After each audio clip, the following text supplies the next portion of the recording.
Suppose करिए किसी घर के किसी डाइनिंग रूम में एक कपल, हस्बैंड वाइफ और उनका एक बच्चा छोटा सा 1.5-2 साल का लमसम, बैठ के ब्रेकफास्ट कर रहे हैं। और जैसे ही ब्रेकफास्ट ख़त्म होता है, उनकी माँ यानी वाइफ लेडी वो जाती हैं डिशेस किचन में रखने के लिए।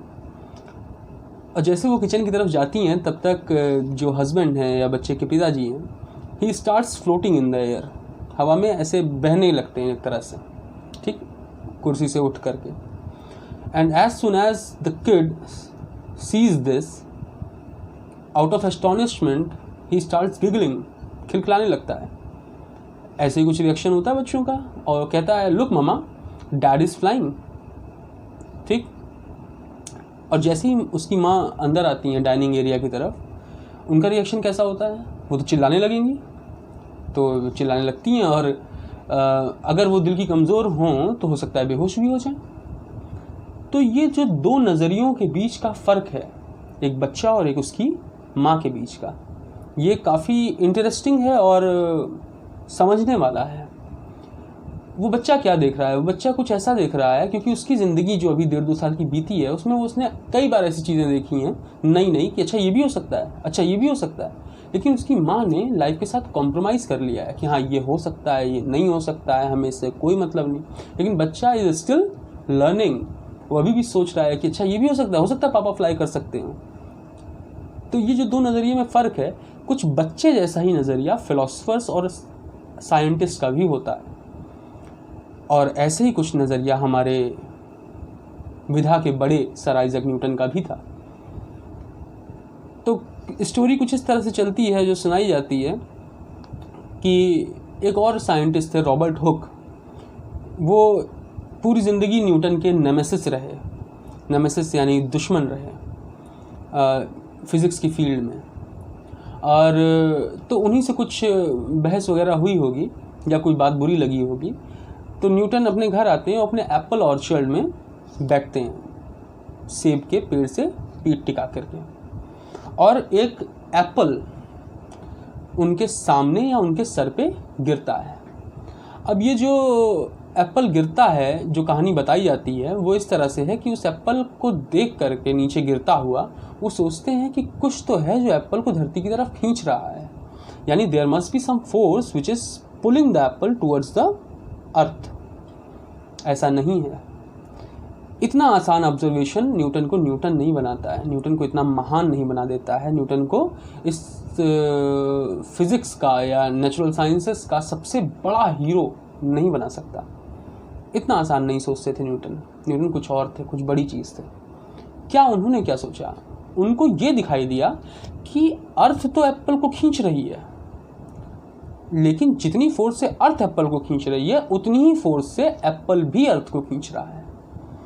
And that was the biggest breakthrough in the scientific community, और we can safely say that it was the biggest breakthrough in the history of world.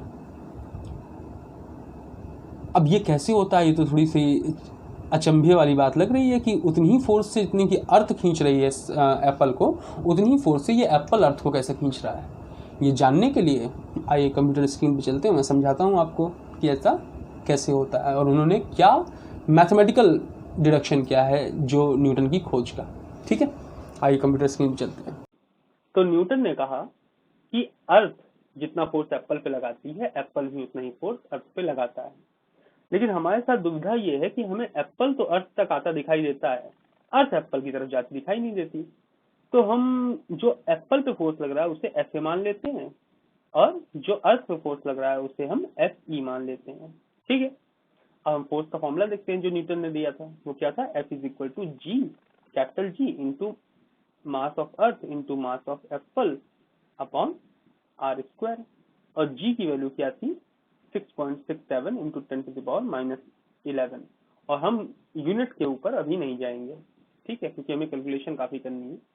अब अगर मैं इसमें जो फोर्स का जनरल फॉर्मूला होता है, फोर्स लग किस पे रहा है, अभी हम एप्पल पे वो जो फोर्स लग रहा है उसकी बात कर रहे हैं, तो एफ ए की बात कर रहे हैं बेसिकली, एप्पल पे फोर्स लगने की। तो अगर हम जो मेन फॉर्मूला है हमारा फोर्स का, which is mass into acceleration, वो रखें, तो मास ऑफ एप्पल इंटू एक्सेलरेशन या चूंकि ग्रेविटी की बात है तो हम ग्रेविटेशनल एक्सेलरेशन की वैल्यू रख सकते हैं, मतलब g रख सकते हैं। तो स्मॉल g की वैल्यू क्या आती है अभी यहीं से हमको पता लग जाएगा। 6.67 into 10⁻11 into mass of earth is 6 into 10⁻24 into mass of Apple. Apple जितने भी ग्राम का हो उससे कोई फर्क नहीं पड़ता क्योंकि वो तो कट जाएगा, ये कट गया। ठीक, अच्छा रेडियस ऑफ अर्थ की भी वैल्यू मैं यहाँ लिख ही देता हूँ।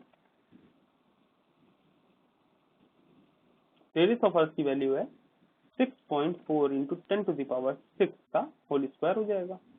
तो ये जब हम सॉल्व करते हैं पूरा तो स्मॉल g की वैल्यू बड़ी जानी पहचानी सी आती है। आप सबने जो ग्रेविटी पढ़े हैं उन्होंने देखा होगा 9.8 मीटर पर सेकंड स्क्वायर। ठीक, इसी एक्सेलरेशन से अर्थ हर ऑब्जेक्ट को नीचे खींचती है। ठीक है, अब अगर एप्पल अर्थ को खींचेगा तो वो उसे किस एक्सेलरेशन से खींचेगा, आइए देखते हैं आगे। इसको रब कर दूं तो अब की जो फॉर्मूला बनेगा वो अर्थ के लिए होगा। तो अगर अर्थ के लिए फॉर्मूला है तो अब की हम इसे Fe ले सकते हैं। तो Fe के लिए अगर हम जनरल फॉर्मूला रखेंगे तो यहाँ आपकी mass of earth into acceleration due to gravity होगा small g is equal to 6.67 into 10⁻11 into mass of earth रखने की जरूरत नहीं क्योंकि कट जाएगा, और मास ऑफ एप्पल रख देते हैं। जैसे 100 ग्राम का मान लिया एप्पल है तो 10⁻1 kg अपॉन 6.4 इंटू 10⁻6 का स्क्वायर। ठीक है, मास ऑफ अर्थ कट गया। अब ये बचा क्या इसमें, small g is equal to 6.67 upon 6.4 into 6.4, ऊपर है 10⁻12 और नीचे है 10⁻12। ठीक, अब जब इसे हम सॉल्व करते हैं इन दोनों को तो आता है 0.16 और ये दोनों पावर, सॉरी ये प्लस है। अब ये दोनों पावर जब एड अप होती हैं तो हो जाएगा 10⁻24। यानी कि अगर मैं इसको पूरा एक्सपेंड करके लिखूं तो यह है 0.000000 कहाँ तक 24 जीरो अगर लिखूं उसके बाद आएगा 24 टाइम्स अगर लिखूं तो उसके बाद 16 लिखा जाएगा। तो बेसिकली इतने जीरो के बाद 16 आ रहा है तो बेसिकली ये है क्या, ये लगभग ये जीरो ही है। तो एक्सेलरेशन ड्यू टू ग्रेविटी अर्थ पे जो लग रहा है एप्पल के द्वारा वो जीरो है, इसलिए अर्थ आपको मूव करती दिखाई नहीं देती है। बात समझ में आ गई? चलिए, तो अब तो जो आपने देखा आपको समझ में आ गया होगा कि एप्पल भी उतनी फोर्स से अर्थ को खींचता है, और जो हम लॉजिकली समझ नहीं पा रहे हैं उसका रीज़न क्या है। लेकिन 250 साल बाद एक और शख्स एक बहुत ही बड़े ब्रेक थ्रू के नज़दीक पहुंचता है और लेके आता है जिससे ये पूरी खोज झुटला दी जाती है, या इस खोज में लूप होल्स निकल आते हैं। और 250 साल बाद कोई आदमी न्यूटन को चैलेंज करता है। अब वो कहानी क्या है वो देखेंगे हम अगले एपिसोड में। Till then, if you find this video good enough or this story good enough, please like, share and subscribe. You were watching Mathematical Tales by Vaibhav Srivastava. Thank you.